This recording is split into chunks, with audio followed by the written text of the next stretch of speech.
What up, sis? Are you tired of long, overwhelming, and complicated business plans that take you days, if not weeks, to actually complete?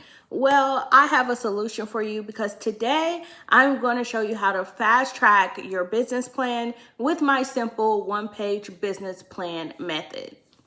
There's no stopping me now. I know my shot should sit down. Money's all over me. I'm called to be rich and be free. Hey you guys, welcome back to my channel. I am 𝗪𝗻𝗂𝗋, your go-to business operations strategist, here to help you grow your business with people and processes. And since it is the top of the year, I figured this would be the perfect time for me to introduce my one-page business plan. And I created this business plan because I know a lot of people are not feeling having to create a 15, 20, 30, sometimes even 60, 100-page document that outlines your business vision and your strategy and kind of lays the roadmap and blueprint for you to follow when it comes to building your business. So I have created essentially a one-page business plan where I cover the essentials that you need in order to kind of have that roadmap that you can follow for this year and beyond. So in today's video, I am giving you a sneak peek behind the scenes of my simple one-page business plan. So if you actually want this document and you want to be able to follow along with this video, then I will leave the link down in the comments where you can actually get my exact one-page template so that you can use it. But you do not need this template, okay? You can simply pull out a blank sheet of paper and fold it into 9 squares. So fold it into thirds and then fold it into thirds again so that you have 9 squares. And I will go over the 9 different areas that you want to cover on your business plan, all right? But if you want my pre-made one-page business plan so you can just fill it out, follow along, then the link will be in the comments, okay?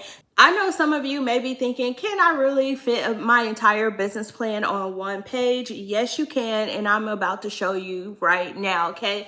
If you are using the one-page business plan that I created, you can just start with number 1. We're going to go 1 through 9 in sequential order. If you are writing on a blank sheet of paper, you should have already folded it into the 9 squares. So essentially, you want to number it 1, 2, 3, 4, 5, 6, 7, 8, 9, kind of like a tic-tac board, right? All right, so let's go ahead and jump into the first block. Number 1, when it comes to creating your business plan, what you want to do is start by assessing your reality. And the perfect time to do this is really kind of like when you're wrapping up and tying up all the loose ends of your current business year. This is the perfect time for you to reflect on your accomplishments, key achievements that you had during this period, maybe some weaknesses that you had, shortcomings, failures. You can look at the business goals that you had. How did you do? Did you achieve your goals?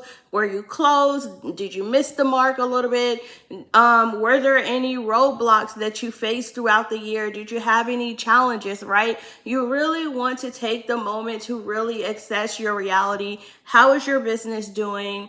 What are your strengths? What are your weaknesses? And really just kind of assess where you really are. Now, and I say this because there are so many people who, when it comes to growing their business, they just blindly kind of keep moving forward without looking at their data, without really assessing their reality. And then they look up and before they know it, they're 5, 10 years into a business that has never turned a profit. And so you should be continuously taking time to really just assess your business, assess your reality, and see where your business is. And then that way, once you know where you are, you can start to paint that picture for where it is that you want to be, all right? So that is step number 1, assessing your reality.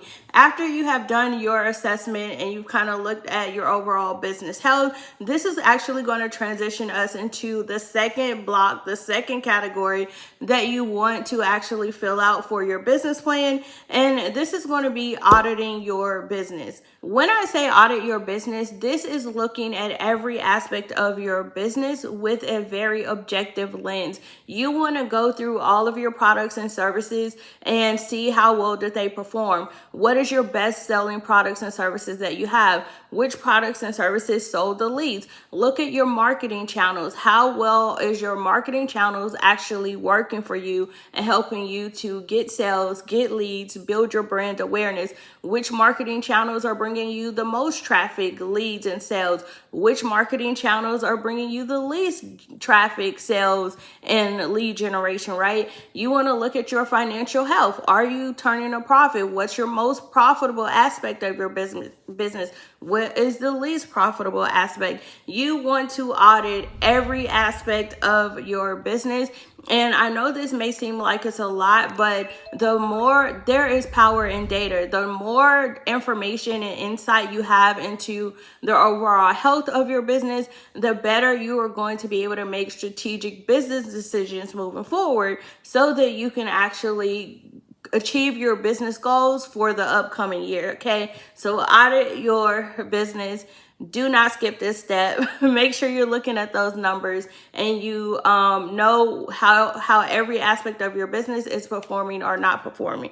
Now, once you have completed step 2, which is auditing your business, this is going to help you to transition into step number 3. And step number 3 is to actually conduct industry and market research or market analysis. So essentially what you want to do is do what I like to, of course, a SWOT analysis, look at your internal strengths and weaknesses that your businesses has, but then also you want to look at those external threats or opportunities that may exist, not only for your business, but within your industry as a whole. And then when it comes to doing a market analysis and looking at market trends, something that a lot of people really overlook is just looking at industry trends specifically. So especially in the online space, I will notice that a lot of entrepreneurs or a lot of small business owners, they just kind of look and see what other people are doing and then they just mirror what they see. And it may be someone who's in a completely different industry than you, so it may work well for them, but that strategy isn't necessarily going to work for you. So you need to look at industry specific trends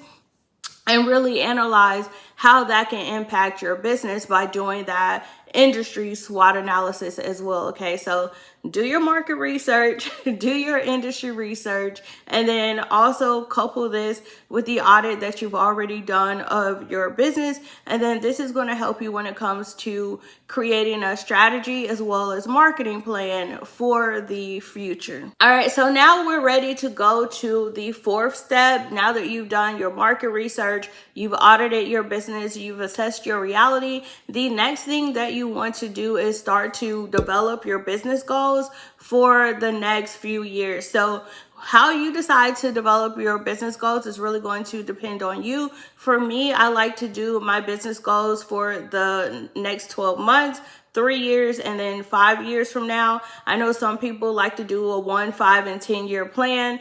That is totally up to you. But what you want to do is start to map out your short-term goals and long-term business goals for your business. Now, when you do this, you do want to make sure that you use SMART goals. As someone who came from HR, I know people hate the whole SMART acronym, but listen, you got to use the SMART acronym, okay? I know people hate when you use this acronym, but you really want to make sure that your business goals are SMART goals, okay? As someone who came from HR, I used to hate having to teach SMART anything, but when it comes to developing your business goals, you do want to make sure that you set SMART goals. That's going to be goals that are specific, that are measurable, they are attainable, they are, look, I'm trying to make sure I keep up with these letters, okay? The R is going to be for relevant, and then the T is time bound.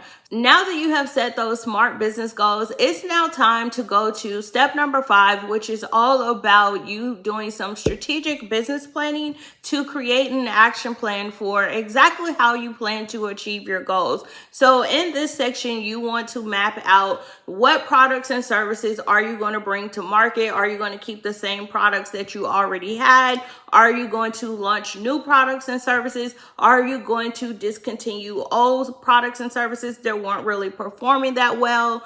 Are you going to change your marketing channels, right? Are you going to keep the same pricing strategy, or are you going to change your pricing method to kind of fit the industry trends or fit the economy that it's in right now. So this is where you really map out your plan to achieve your goals. How many products do you have to sell? What services or products do you even have to create? Do you need to increase your market share? Do you need to change your funnels, or do you need to tweak your customer journey? Do you need to do more upsells and cross sells? Do you need to set up automations?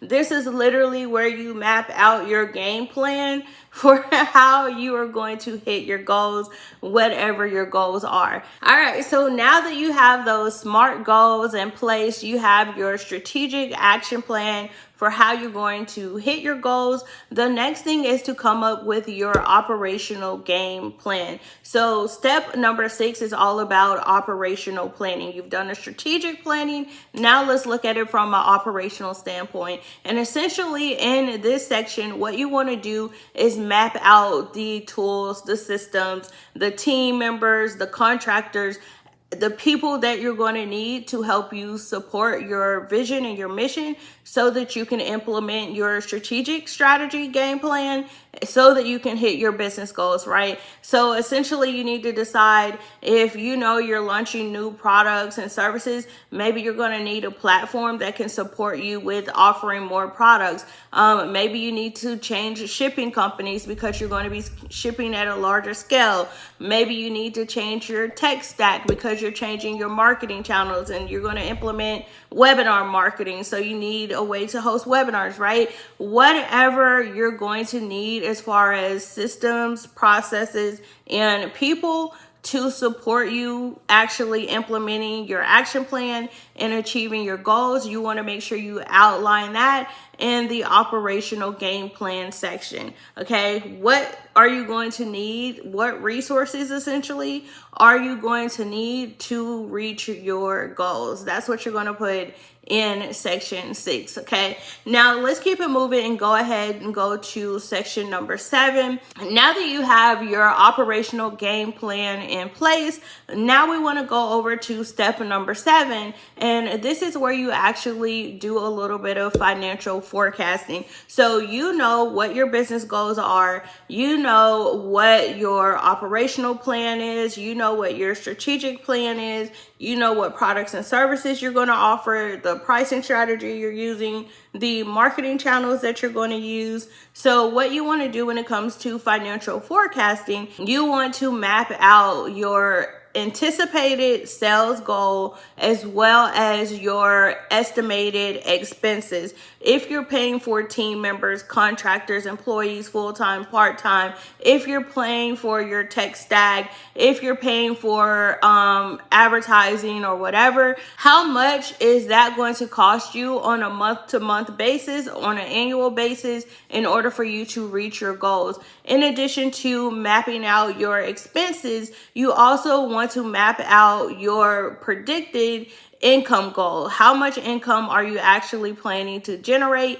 And then I like to take it a step further and literally map this out product by product. So if you saw my inside my business management system video where I showed you inside of my business dashboard, I showed you inside of my product library, and this is where I house every single product that I have in my business. And within the product library, I will actually outline how many of each one of my products and services I want to sell per quarter as well as per year. So you can take it a step further and do the same thing. How many of each product and service that you sell do you want to sell in order to hit your goals? And I recommend giving yourself a little bit of a buffer, but just to keep this video simple, I'm just going to leave it at that. Okay, so set your sales goal for how many of each product and service you plan to sell, what that actual number is, and then what that would be in total sales.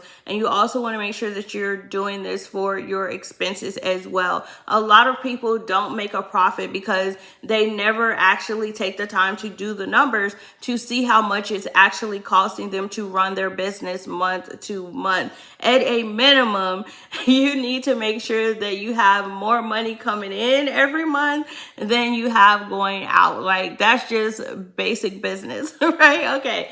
All right. I'm not going to put my teaching hat on with that at the moment. So we're just going to go ahead and keep it moving and get into step number 8 when it comes to the simple one-page business plan. And this is simply to create your marketing strategy.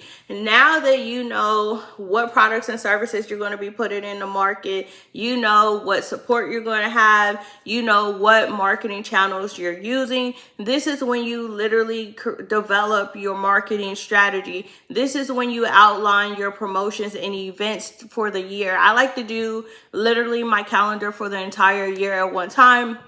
I will be making a video of how I do this, maybe in a couple of videos from now.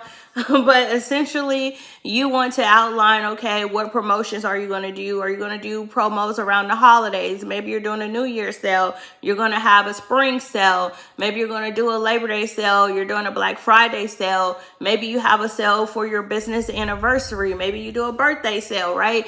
Whatever promotions and significant events you have, you want to make sure that you map all of that out, and then you can kind of start to develop your marketing strategy and your plan to know, okay, what marketing channels am I using? We're going to use social media. We're going to use snail mail. We're going to do a TV ad. We're going to do a billboard on the side of the road, whatever, right? You want to outline your marketing strategy and then tie it to your actual goals to say, okay, I'm going to use these marketing strategies to promote this product or service. We're going to use these marketing strategies for this. And so really you can start to see how the entire picture is starting to come together, right? And so this is going to take us to step number 9. The last step in the process is simply to implement and execute your plan. What good is it to create an amazing business plan to help guide you throughout the year if you don't actually use it and put it into action? So step number 9 is to come up with your action steps for the first 3 to 5 steps that you need to implement in order to start executing your plan. And so this step or this area of your plan should be continuously evolving as you progress throughout the year, as you achieve your goals, as you implement different marketing strategies, you bring products to market. You're going to constantly be changing those steps as you progress through your plan throughout the year. All right, so there you have it. That is my simple one-page business plan. If you found this video to be helpful, make sure you give this video a thumbs up. Like the video, please. If you want to see more videos like this, you're not already subscribed, consider subscribing to the channel, okay? Become a part of the fam. As always, I just want to say thank you guys so much for stopping by my internet home. Make sure you like, comment, and subscribe, and turn on those notifications so you'll be the first one to get notified anytime I upload another video just like this. Bye, y'all.